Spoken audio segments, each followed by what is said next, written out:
Selamat siang. Hari ini kita akan belajar mengenai vektor. Vektor yang kita pelajari hari ini adalah vektor dimensi 2 atau vektor R pangkat 2. So, ambil buku kalian. Mari kita belajar.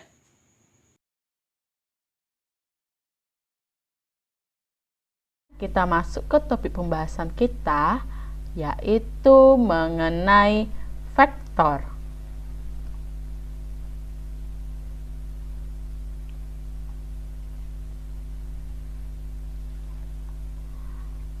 Vektor yang kita pelajari hari ini adalah vektor dimensi 2 atau vektor R pangkat 2. Misalkan suatu titik tertentu A,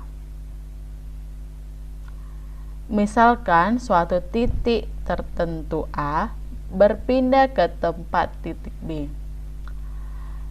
Perpindahan titik A ke B, anak panah yang menggambarkan perpindahan itu disebut juga dengan vektor. Ini merupakan vektor. Panjang anak panah menyatakan jarak atau besar, vektor. Sedangkan anak panah menyatakan arah vektor. Berarti di sini perpindahannya dari A menuju ke B.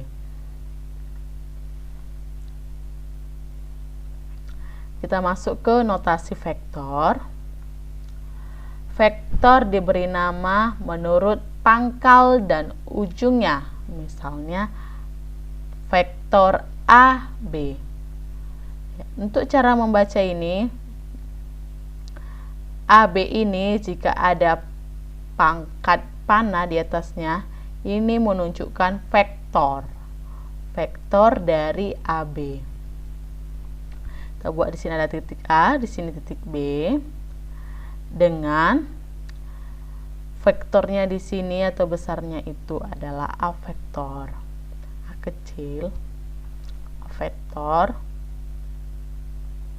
Maka untuk ujung yang ini disebut dengan pangkal vektor. Untuk yang ujung dari B adalah ujung vektor. Kenapa dikatakan pangkal? Karena di sini titik A menuju titik B. Lihat, arah panah ini, gambar anak panah itu menunjukkan arah vektornya. Berarti di sini pangkalnya adalah A karena dia adalah awalan dari titik awalan, dan untuk akhiran atau ujungnya adalah si B karena A menuju B. Vektor adalah suatu besaran yang memiliki besar dan arah tertentu. Ya, besarnya ada dan arahnya itu mau dia A ke B atau B ke A. Suatu vektor dapat ditulis dengan notasi huruf kecil atau cetak tebal.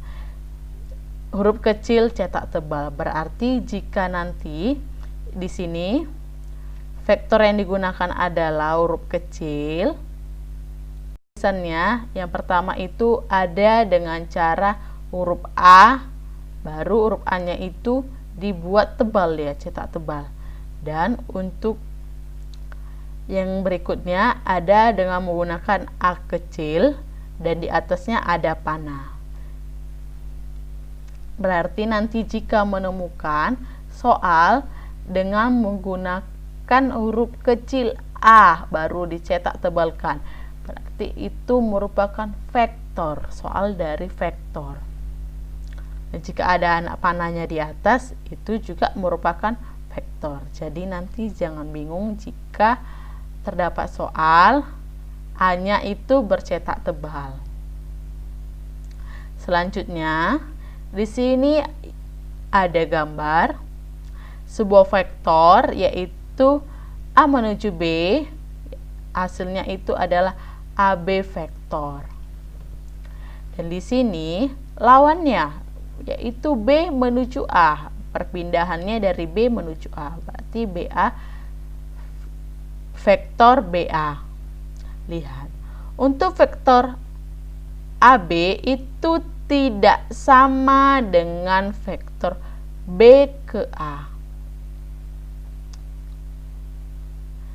Selanjutnya kita masuk,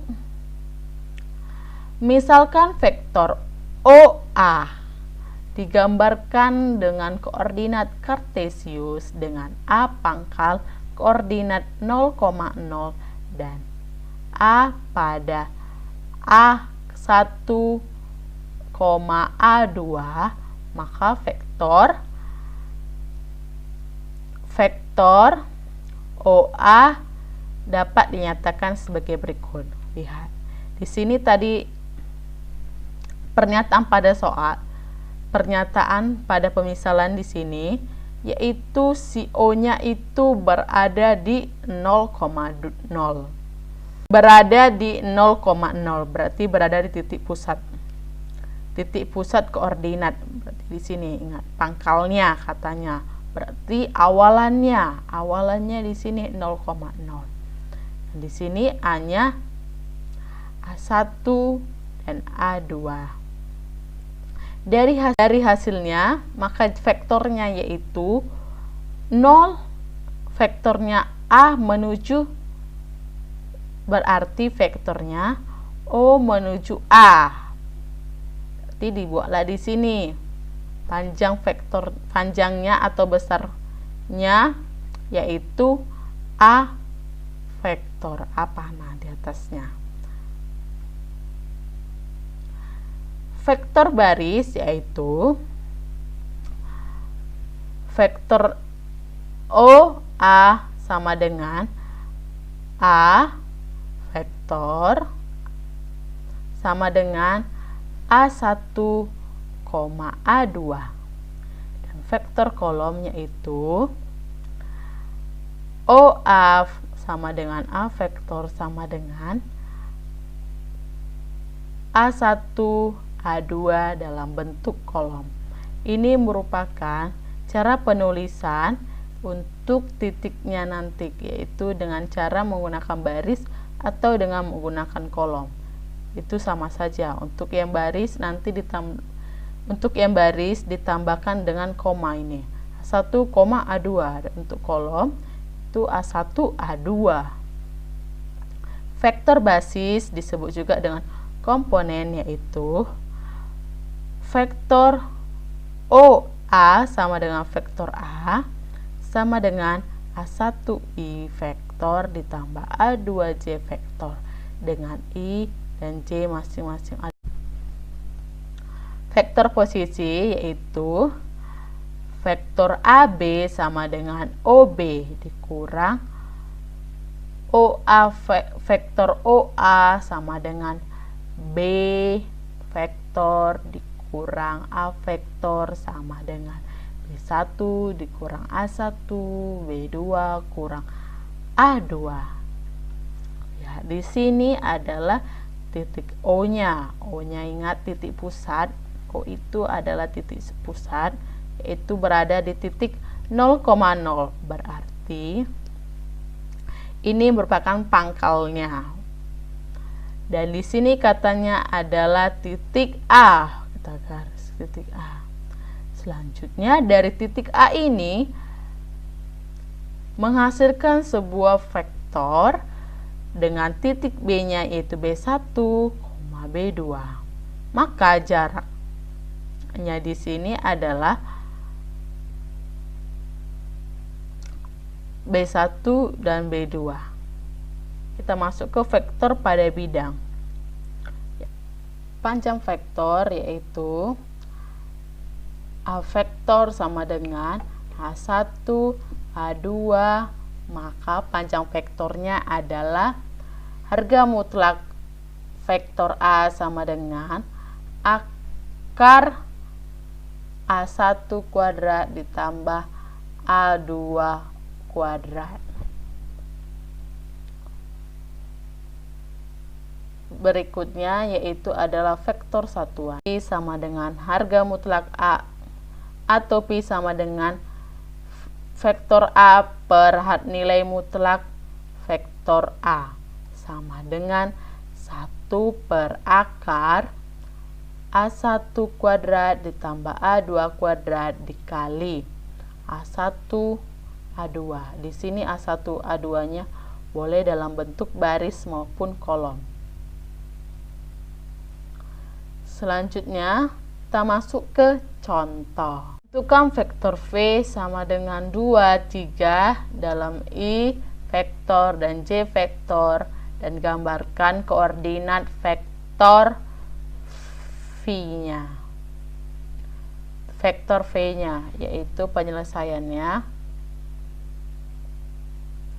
Vektor V sama dengan 2, 3. Ingat, di sini rumusnya yang tadi pada basis, yaitu vektor basis sama dengan A vektor sama dengan A1 I vektor ditambah A2 J vektor. Maka kita masukkan nilainya.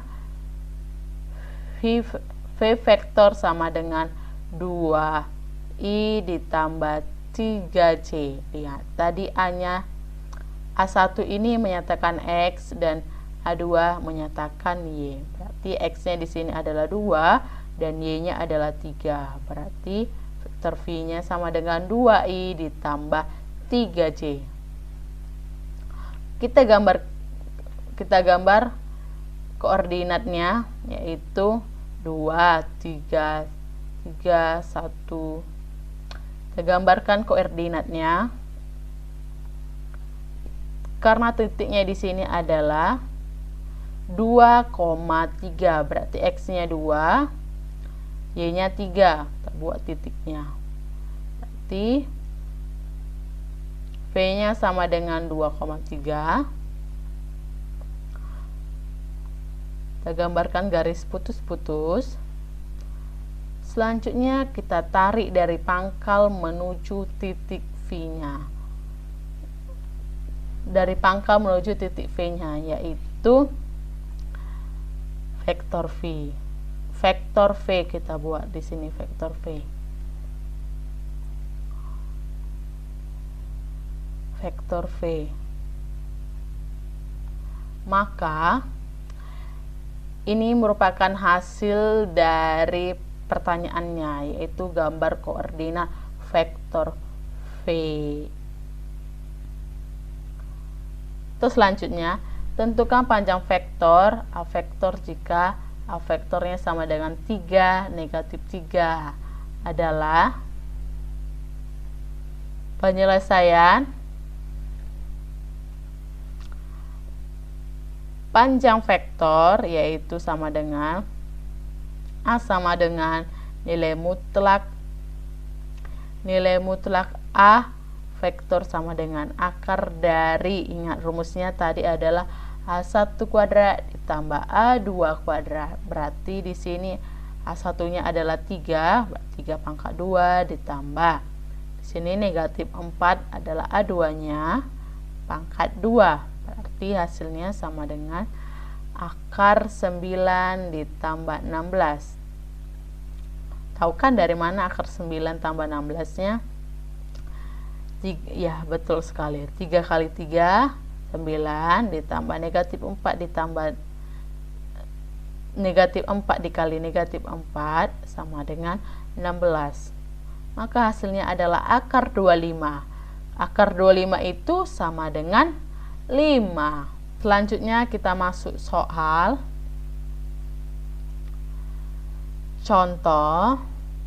Kita masuk ke contoh soal, yaitu diketahui koordinat titik P 34, Q-nya 5,1 dan titik acunya adalah di O 0,0.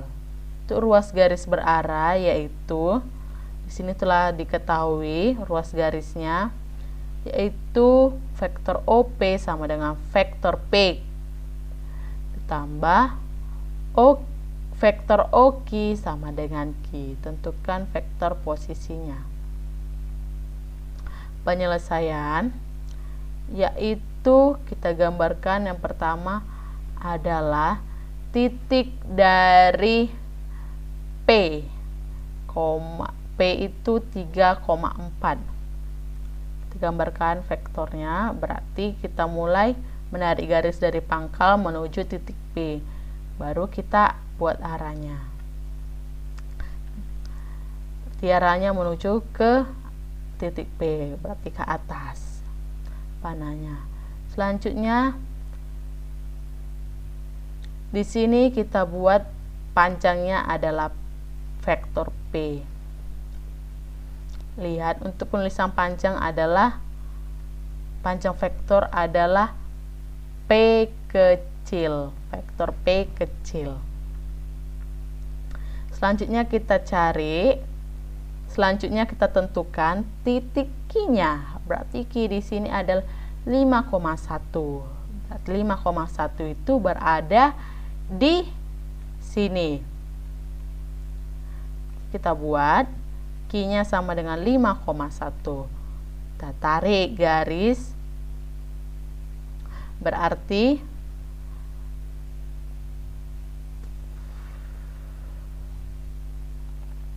apa itu tadi katanya? Berbeda. Sini berarti perpindahannya itu dari O-nya di sini ke Q-nya, berarti perpindahannya menuju dari pangkal menuju Q, berarti arahnya ke atas, yaitu kita buat di sini vektor Q. Selanjutnya yang ditanya adalah tentukan vektor posisinya. Berarti di sini yang belum diketahui adalah panjang vektor dari P ke Q. Berarti kita masukkan rumusnya di sini. Vektor OP itu ditambah vektor OP ditambah PQ sama dengan OP. Lihat, untuk menentukan positif ini dengan cara lihat. Di sini titik pangkalnya tadi berarti OP. Arah panahnya menuju atas ke P, berarti OP ditambah. Jika dia searah berarti ditambah. Searah dia masih kan? Di sini masih searah ke PQ, searah dia, berarti dijumlahkan sama dengan OQ. Vektor PQ sama dengan vektor OQ dikurang vektor OP.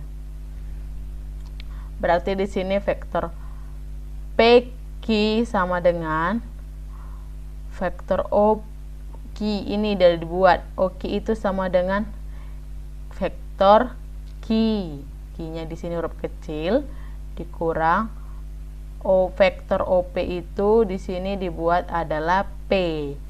Berarti pada soal dibuat P vektor P dengan tulisan P-nya kecil.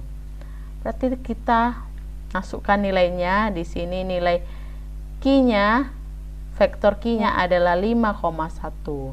Berarti sini 51 dikurang 3,4, berarti 3,4. Berarti dikurang 34. Maka hasilnya adalah 5 dikurang 3, 2, 1 dikurang 4, negatif 3. Maka vektor posisinya adalah 2, negatif 3. Contoh berikutnya, diketahui vektor P sama dengan negatif 3, negatif 4. Maka tentukan vektor satuannya. Masukkan. Kita selesaikan, yaitu panjang vektor P itu sama dengan negatif 3, negatif 4. Adalah rumusnya nilai mutlak vektor P itu sama dengan akar dari H1 sama dengan akar A1 kuadrat ditambah A2 kuadrat. Maka hasilnya akar di sini A1-nya adalah negatif 3 dan A2-nya adalah negatif 4. Masukkan negatif 3 kali negatif 3 9 ditambah negatif 4 ditambah negatif 4 dikali negatif 4 adalah 16. Berarti 9 ditambah 16 adalah 25. Akar 25 itu sama dengan 5. Sehingga vektor satuan dari P adalah P topi sama dengan vektor P P topi sama dengan vektor P per nilai mutlak vektor P sama dengan 1 per P1 kuadrat ditambah P2 kuadrat dikali P1 P2. Maka hasilnya 1 per, ya yang ini tadi kita sudah dapatkan. Nilai mutlak dari vektor P adalah 5, berarti 1 per 5 dikali P. Dikali P1 di sini P2, berarti masukkan nilainya P-nya yaitu negatif 3, negatif 4. Maka hasilnya kita kalikan. Berarti negatif 3 per 5 dan negatif 4 per 5 sama dengan negatif 3 per I dikurang 4 per 5 J. Ini vektor basisnya. Kita ubah ke dalam vektor basis, maka bentuknya akan menjadi seperti ini. Selanjutnya, sehingga vektor P itu sama dengan negatif 3, negatif 4 dapat dinyatakan dalam bentuk negatif 3 per 5I dikurang 4 per 5J. Gimana anak-anak dengan video pembelajaran kita hari ini? Dapat dimengerti? Jika anak-anak ibu belum mengerti mengenai video pembelajaran kita hari ini, video pembelajaran ibu berikan hari ini dapat diulang kembali penjelasannya. Sekian pembelajaran kita hari ini. Terima kasih. Selamat siang.